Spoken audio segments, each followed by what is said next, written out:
I stared at the tablet screen while the man across from me typed in a series of numbers like he was delivering a sentence. Labor costs are exceeding our limits. Based on the current figures, we need to adjust your salary to 60%, he said, eyes glued to a red chart. For a moment I thought I had misheard, but then the tapping continued and his voice stayed flat and mechanical. It's just a market adjustment, nothing personal. I sat still, saying nothing. The room suddenly felt colder, even though the AC was running low. Sitting across from me was Marcus Dean, the newly appointed regional director sent by VetCorps after they acquired the clinic chain, including the one I had worked at for over 15 years, Sunridge Veterinary Clinic on the outskirts of Albuquerque, New Mexico. He wore a perfectly tailored navy suit, a gleaming watch, and flashed a smile that held no warmth. We appreciate your contributions over the years, but the system must be optimized, especially compensation. For your case, the proposed adjustment starts next pay period. I froze. 14 years. I'd been here since I was a freshly minted veterinarian, barely used to the raspy barking of dogs in the middle of night shifts. I had once opened the ER doors at 3 a.m. for a boy clutching his injured dog after an accident. I had skipped lunch countless times to perform emergency C-sections for elderly women who had no one else to turn to. And now, all of that was being reduced to a 40% cut. When does this take effect? I asked, forcing my voice steady while gripping the armrest tighter. Next pay period, Marcus replied, glancing up for only a second before going back to his tablet. But if you need more time to think it over, your deadline is this Friday. I stood up. Thanks for your transparency, I said, turning toward the door. Just as my hand touched the handle, he added, voice still robotic, "Oh, Jonathan, we're rolling out the new scheduling system next week. The manual's been sent to your email." He didn't ask if I planned to stay. He didn't need to. The phones were still ringing at the front desk. I glanced over and saw Sarah, our receptionist of 12 years, entering data. Her eyes met mine briefly before she looked down. I didn't need to ask. "You too?" I whispered as I approached. Sarah nodded faintly. 30% cut. Fewer hours, too. I turned toward the waiting area. An elderly man gently patted his aging retriever. A young mother soothed a cat in a carrier while her son sketched a dog in his notebook. I'd treated their pets, comforted them through life and death, even remembered the kids' names and where they went to school. "What are you going to do?" Sarah asked softly. I didn't answer, but something had started moving inside me. Quiet, solid, like the foundation I once thought was unshakable had begun to crack, forcing me to choose, accept in silence, or rebuild on my own terms. Jonathan Fletcher, 42, veterinarian. I'd poured my adult life into this small clinic, and in under 10 minutes they turned it into a cost analysis. I stepped out into the bright New Mexico sun. My chest felt frozen. That night, I didn't sleep. With my laptop open, I scrolled through Contact, slowly typing into the search bar, "Cost to open, independent veterinary clinic." Not out of rebellion, but because silence should never be the price of dignity. The next morning, I arrived earlier than usual. Before the sun crested the eastern ridge, I was already standing alone in exam room 3, the same room where I once delivered a puppy struggling to breathe. The old wooden cabinet still had a scratch from when I dropped an anesthesia tray 11 years ago. I ran my hand along the cold metal exam table, as if to feel the years I had lived for this place. There were days I worked from 7 in the morning to nearly midnight just to save a dog with gastric torsion or keep a shocked cat warm under a heat lamp. I often forgot my own meals, but never forgot the worried faces carrying in their animals, or the handshakes full of gratitude as they left with hope. I remembered Mrs. Ramirez sobbing when she had to euthanize her chihuahua, Paco. I sat beside her, hand resting on Paco until his final breath, then wrote a handwritten sympathy card after the cremation. She'd kept that card on her fridge for 3 years. Every visit with her new dog came with a story of Paco. And Mr. Larry, a one-legged veteran who always came in with Duke, his service dog. When Duke developed severe colitis, I stayed overnight, treating him while trading stories from his army days. When Duke recovered, Larry hugged me like a fellow soldier and said, "You didn't just save my dog, You kept me alive a second time. My break room walls were covered in thank you cards, many from people I could no longer name, but whose animals I still remembered. One little girl drew me in a lab coat carrying a cat. Underneath, in shaky letters, Dr. Jonathan is the best vet in the world. I wasn't the best, but I always tried to never be indifferent. 5 years ago, I turned down a medical director offer from a large veterinary chain in Arizona. Double salary, company car, personal assistant. But I couldn't leave this place, where every phone call meant a story, where every photo taped to the front desk told a journey. I trained most of the current staff myself. Rachel, our 26-year-old tech, once interned with me through an entire summer.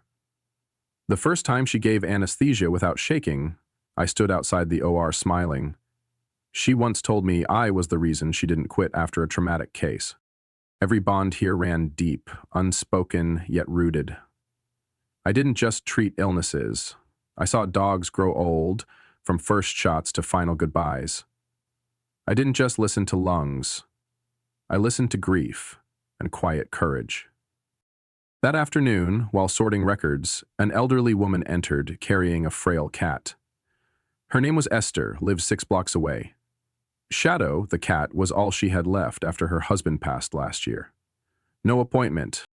I heard VetCor changed everything, she sighed. I just want you to see him, no one else.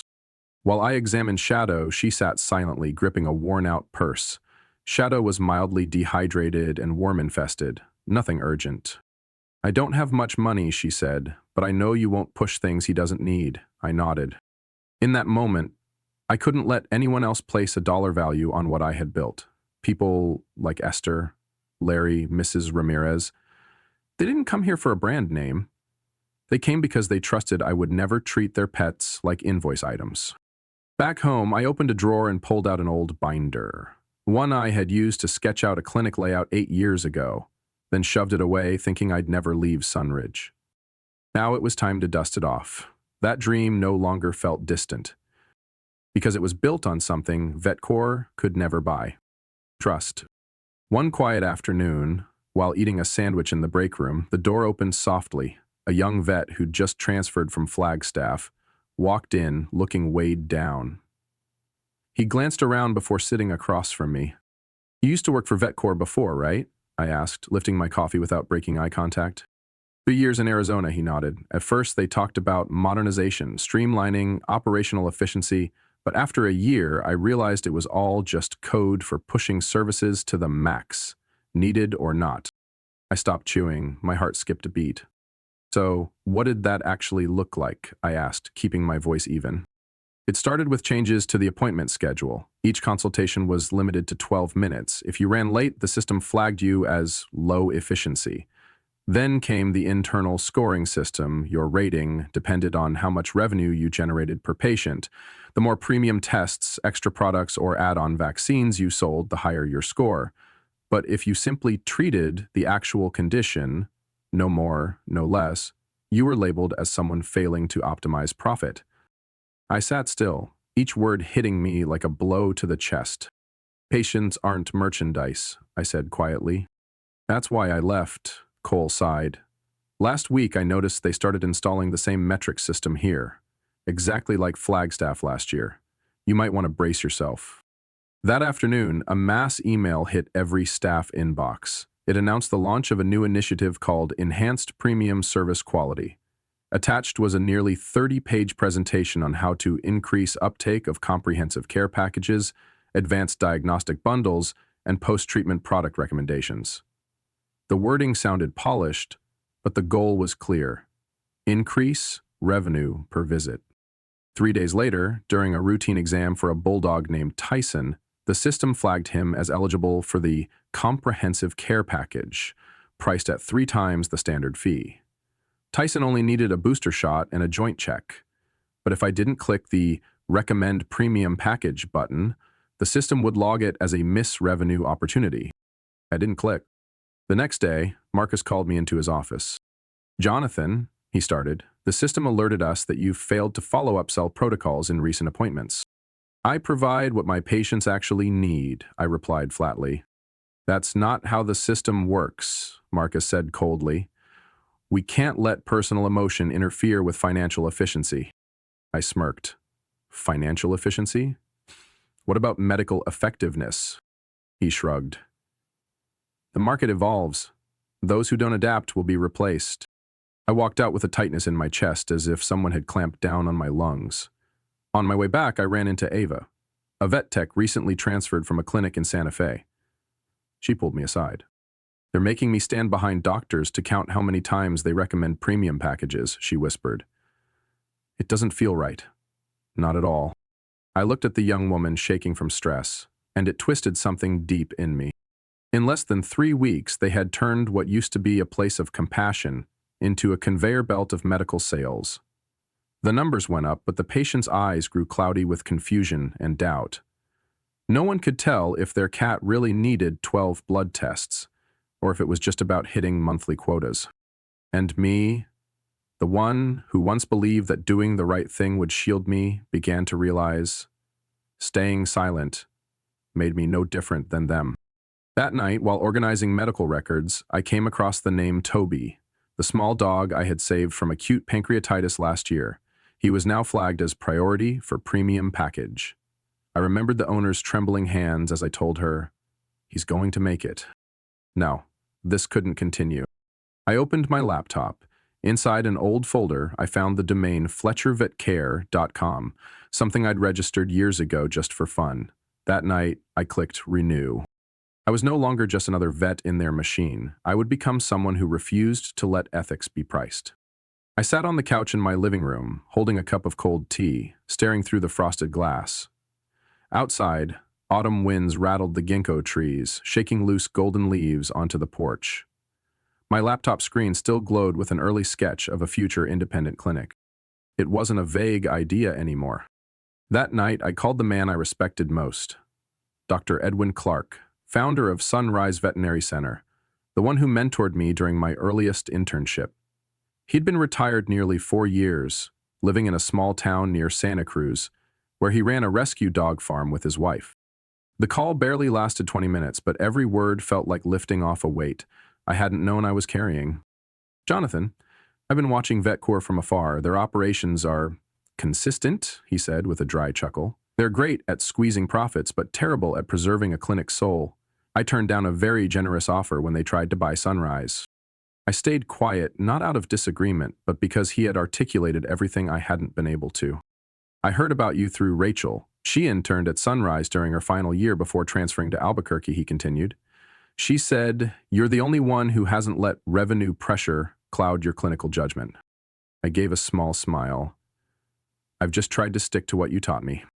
Then keep sticking to it, he said, more serious now. If you're thinking of opening your own clinic, here's my advice. You have everything it takes. Experience, client trust, a strong reputation. The only thing missing is the courage to start. When we hung up, I sat in silence for a long time. The ticking wall clock sounded like it was urging me forward. I was no longer asking if I should do this. The only question left was, how?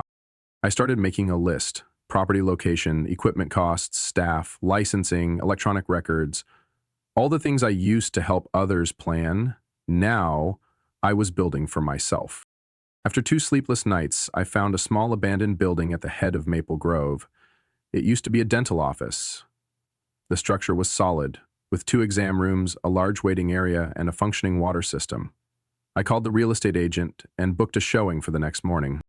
The moment I walked in, I felt it. This was the place. The lights were dim, the ceiling had a few water stains, but somehow it felt more comfortable than any room I'd stepped into at VetCor.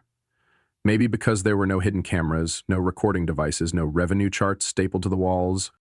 I closed my eyes and envisioned the exam table centered in the room, a medicine shelf to the left wall, a records cabinet to the right, a soft green curtain on the window to calm anxious pets. I turned to the agent. I'll take it. That same evening, I met Thomas and Ava at a quiet coffee shop 5 blocks from the clinic. Thomas had always shared my frustration with how VetCor operated. Ava had grown increasingly disillusioned, forced to monitor sales numbers instead of caring for patients. I'm working on an exit plan, I began. No more corporate leash. I'm opening my own clinic, a place where we actually treat animals, not push fake care packages. Thomas leaned back, raising an eyebrow. You're serious? I've already placed a deposit. Both fell silent. Then Ava tilted her head, eyes lighting up, with cautious hope. Need a tech? I need teammates who care more about animals than numbers, I said, meeting their gaze. Thomas set his coffee down and grinned. If you build that kind of place, count me in. I'm tired of lying to clients. I nodded. Step one was in motion, but deep down, I knew VetCorps wouldn't let me walk away quietly. On Monday at exactly 8:30 a.m., I stepped into Marcus's office. He was on a video call, but motioned for me to wait. I didn't sit. I want you to hear this from me directly, I said clearly. I'm here to hand in my resignation. He looked up and squinted. Are you kidding? I pulled a white envelope from my coat pocket and set it on the table. 2 weeks from today. I'll complete the transfer of medical records and assist with any cases in progress. The room froze for a few seconds. Marcus didn't touch the envelope. He leaned back, crossed his arms, and tilted his head, studying me like a predator sizing up a wounded animal. You're leaving a stable job after 14 years over a minor salary adjustment? He asked, his tone a mix of disdain and persuasion. I replied plainly, I'm not leaving my job, I'm leaving a system that no longer aligns with my professional values.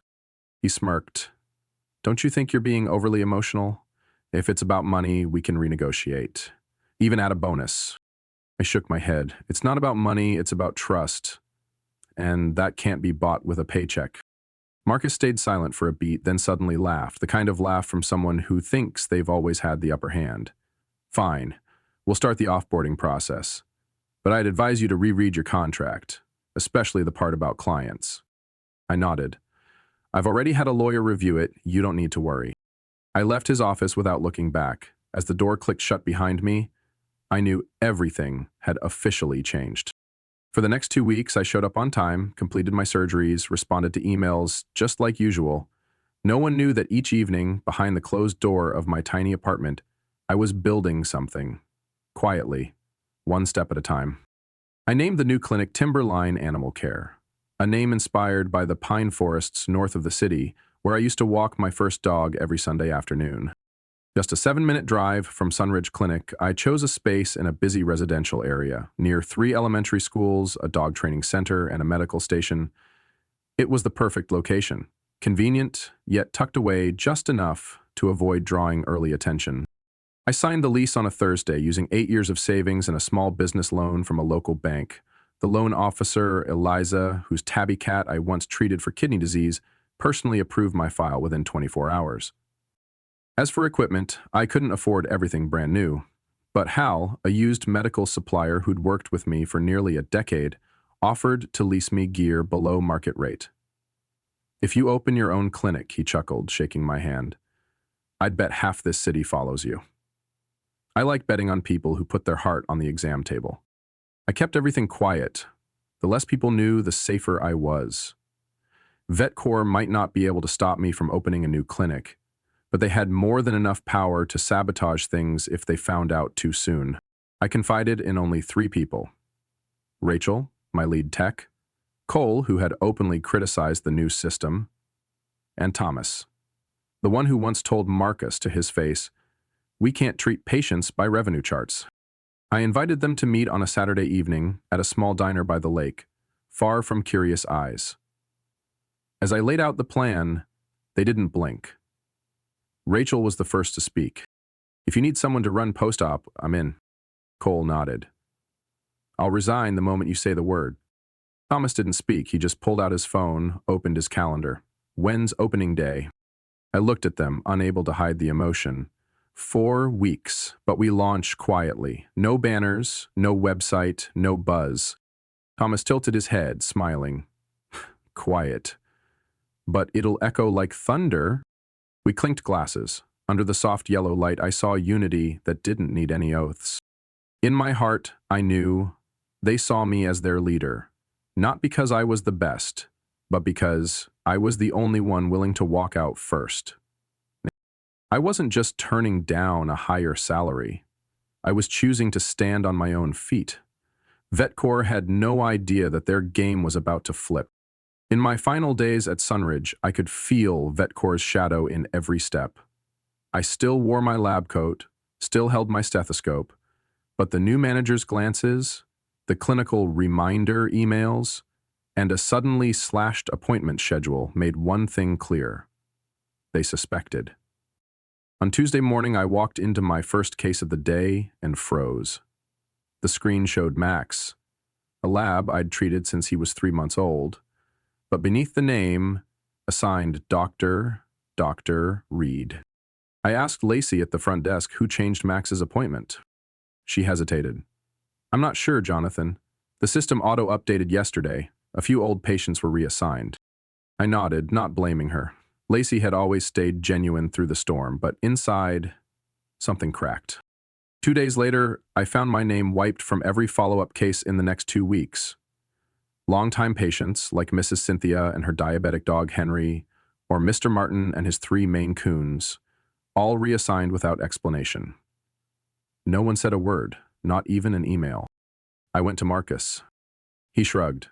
We need standardized workflows. Some newer doctors need more client exposure to hit their metrics. And, well, you're leaving.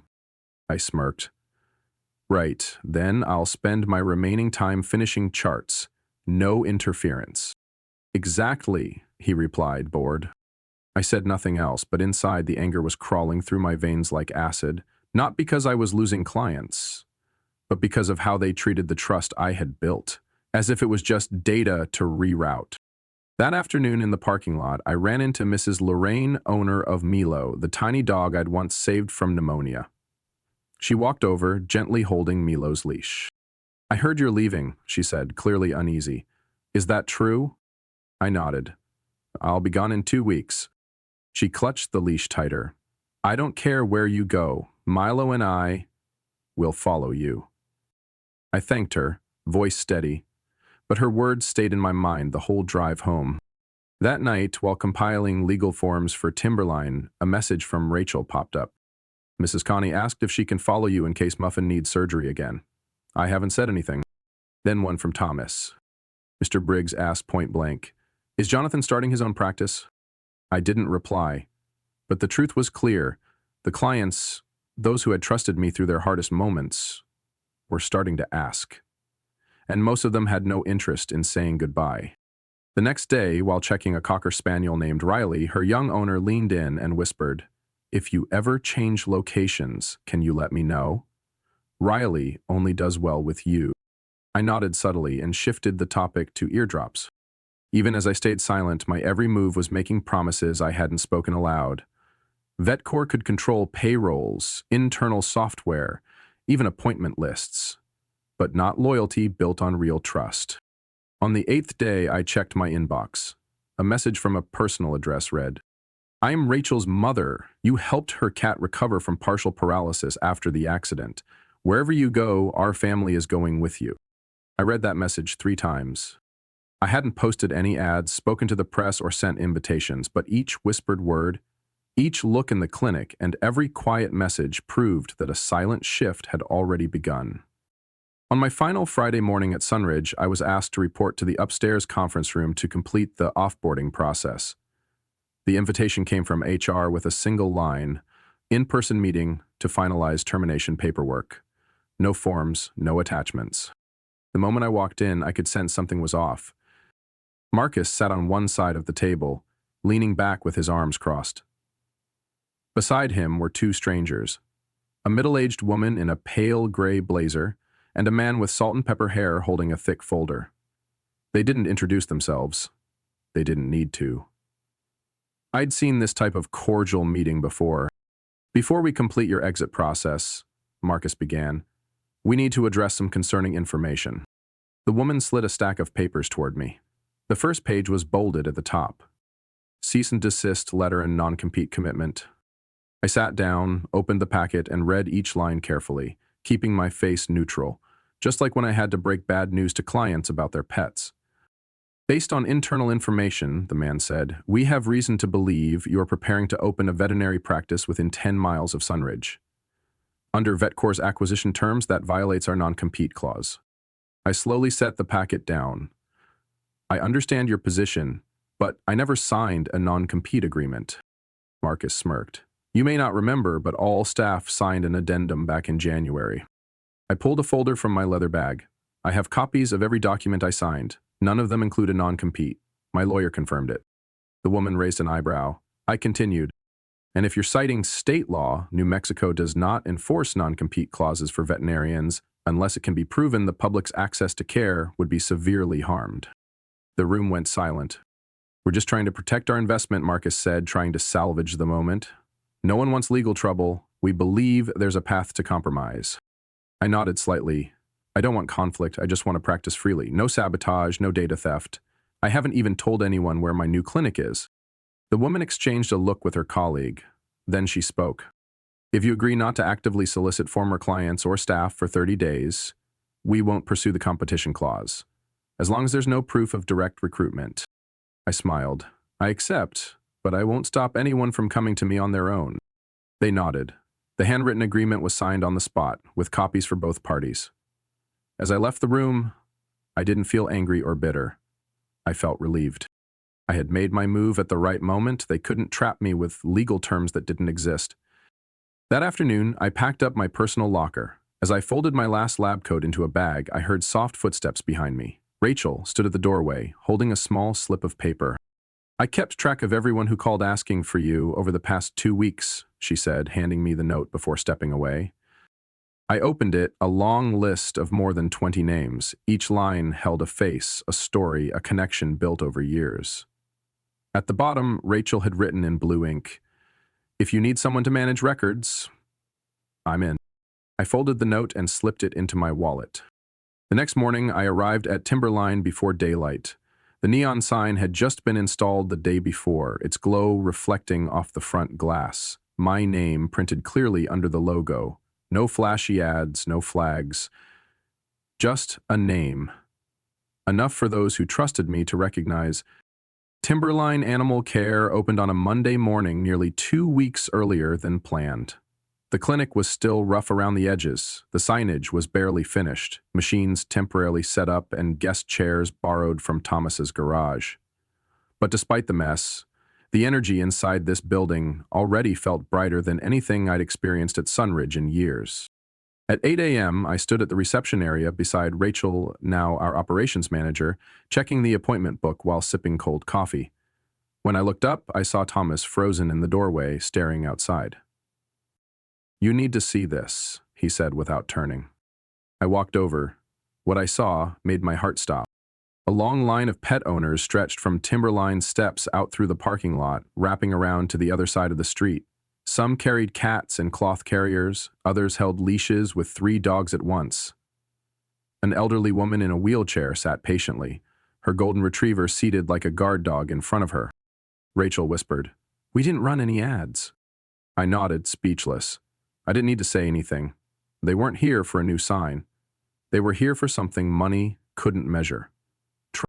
Valerie, formerly Sunridge's receptionist, walked in right on time, holding a cardboard box full of printed documents and beaming. "Sorry I'm late. 3 of your old clients stopped me at the gate. They wanted to make sure they weren't turned away." She didn't need a job application. That sentence alone sealed her spot. That first morning, we planned to accept 15 patients to test our systems. By 9 o'clock, our wait list hit 47. By noon, Valerie had to cut off new check-ins. I treated Luna, Mrs. April's elderly cat who had nearly died from a urinary blockage last year. This time, she brought homemade cookies and said, "We all prayed you'd open a new clinic." Thomas handled our first emergency surgery, a pug that swallowed a rubber band. He operated using borrowed tools still in their plastic wrap, but worked like it was a full-seat OR. Rachel assisted in surgery. I was in the next room treating a beagle with severe skin allergies.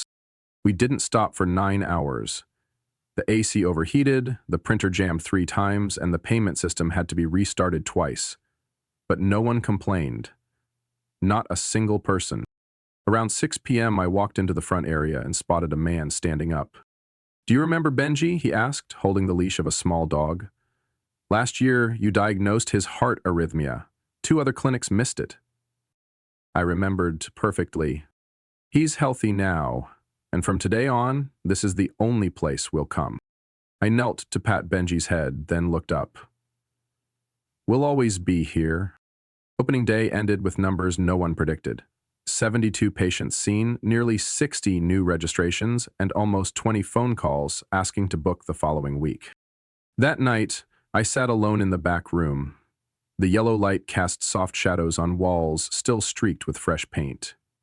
I held a bottle of water in one hand. My eyes were tired. But my heart had never felt lighter. The phone buzzed, a message from Ava. Still working at Sunridge, next week's schedule is completely empty. Marcus is losing it. Someone even called and asked straight out, where's Jonathan working now? I didn't respond right away. I was busy looking at the whiteboard with the names of our first patients. At my feet were empty boxes from the new medication delivery. To my right, Thomas's lab coat still had dried blood on the back from surgery. Timberline wasn't complete. It wasn't perfect. But after just 17 days, this place had become a living symbol of something VetCor never understood. Clients aren't loyal to brands. They're loyal to people. Hundreds of them had given me the answer Marcus never saw coming. I didn't need a giant nameplate, just a simple promise kept. To care. With my whole heart. 3 months after opening, Timberline Animal Care was no longer an unfamiliar name. On local pet forums, Jonathan Fletcher was mentioned as the man who brought veterinary service back to what it was meant to be, not with flashy marketing campaigns, but with trust earned through every case treated, every sincere conversation, every time I refused to sell an unnecessary service. We extended our schedule to 6 days a week with 2 shifts per day. Thomas barely had any free time. Rachel had to hire 2 more vet techs just to keep up. Valerie built out a wait list 3 weeks long, even though we never once posted a fully booked sign. One weekday afternoon, I was changing a bandage for a dog with a bite wound when Rachel rushed in, eyes wide with surprise. You've got a special visitor. I looked up. Dr. Edwin Clark. He's in the front lobby. He wants to see you. I dropped the gauze box, scrubbed my hands, and stepped outside. There he was, tall and lean in his worn-out khaki coat, holding an old fabric cap. Same sharp but kind eyes that once taught me how to spot dehydration in kittens. I didn't think you'd come all the way out here, I said, a bit emotional. I had to see it for myself, he smiled gently. I passed through Albuquerque and kept hearing about a clinic where pet owners aren't pushed to buy anything and where the doctor remembers their pets' names and their birthdays. I gave him a tour. When he saw the recovery room converted from an old kitchen, the corner wall lined with thank you cards, and Thomas performing eye surgery on a trembling chihuahua while casually whistling, he just kept nodding, saying nothing. Back in the main lobby, he stopped and turned to me. I should have left Sunrise to you. I chuckled. I think everything happened when it was supposed to. Maybe, but if I had, VetCor wouldn't be part of this story. And honestly, I've never seen them do anything more noble than slapping QR codes on exam tables. He left after just 30 minutes, but his words stayed with me like a milestone. That night, while packing up for the day, my phone dinged. New email. From Marcus Dean. Subject: about the veterinary landscape in Albuquerque. I opened it. Jonathan, we've noticed the remarkable growth of Timberline Animal Care and would like to discuss potential collaboration or operational alignment with VetCor-affiliated clinics. If you're available, I'd like to request a meeting next week to speak directly. Sincerely, Marcus Dean. Regional Director, VetCor Southwest. I read it 3 times. No anger, no pride, just a deep, quiet certainty I had made the right choice. I opened a new draft, typed slowly. Marcus, I can arrange a meeting next Tuesday at 2 p.m. Nothing personal, just business. I hit send. The next morning, Thomas handed me the local paper. In the community section was a full article on Timberline, a photo of our clinic's front entrance. The caption, "A rising clinic preserving old values. No gimmicks, just ethics." It wasn't a loud victory, but it was a clear defeat for those who treated us like data points. Marcus could come, He could say all the right things, he could spin a PR-friendly excuse, but nothing he said would change the truth. The clinic they once dismissed had become the place hundreds of clients now trusted with what mattered most, the silent lives that knew when care was real. Jonathan Fletcher's story isn't just about walking away from a cold corporate machine to start over. It's proof that ethics and trust can't be replaced with revenue charts. In a world increasingly run by numbers and policies, Jonathan became a symbol for those who choose what's right over what's easy. He didn't just reclaim the right to practice by conscience, he reignited the core values that veterinary medicine was built on. What do you think of Jonathan's decision? Would you have done the same in his place? Leave your thoughts in the comments. And don't forget to follow the channel for more inspiring stories about life and family.